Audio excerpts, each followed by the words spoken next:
Fire and blood make poor tools, as kings make poor servants. House Targaryen called themselves dragons long after the last beast died. Perhaps it's only fitting that even their humility was monstrous. Men worshipped on Visenya's hill thousands of years before Visenya came and Baelor raised the sanctum that bears his name. The massive dome and towers of the Great Sept of Baelor can be seen from anywhere in the city, but not from the vast countryside that paid for it. Its 7 bells can be heard as far as Dragonstone whenever a king dies, but none tolled for the stonemasons, glaziers, and smiths who built it. The Great Sept was built to impress upon a man how much greater the gods are than him. A noble goal, and in that it succeeds. Within the main chamber, the sun streams through a 7-pointed star to illuminate the 7 towering over mortals. The crone with her lantern for lost souls, the mother with her welcoming arms, the father with his scales of justice, the maiden with her purity, the warrior with his sword, the smith with his hammer, and lastly the stranger with his shrouded face. Pilgrims cross the 7 kingdoms to light candles here at the feet of their gods, but these aren't the gods. The 7 aren't encased in stone in the Great Sept any more than the souls of dead kings are in the tombs below it.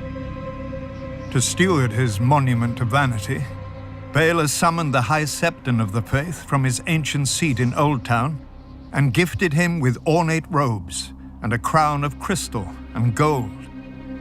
And like a fool, the High Septon put on his lord's motley and danced at his lord's table.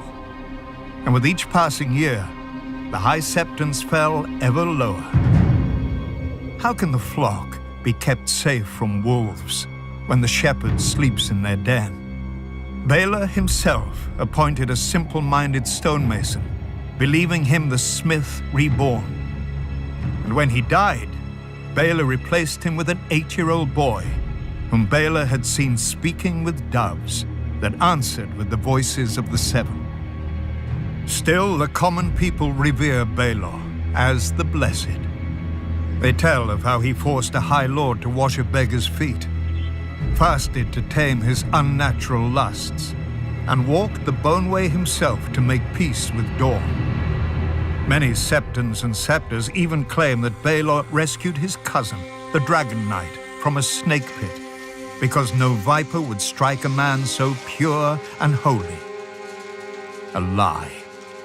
Baelor was bitten 12 times and was bedridden for half a year.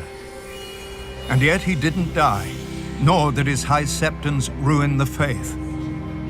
Blessed Baelor's statue may greet men outside the doors, but when men enter the Great Sept, they don't see the gold or the crystal or the ambitions of a humble member of a powerful dynasty. They see the gods.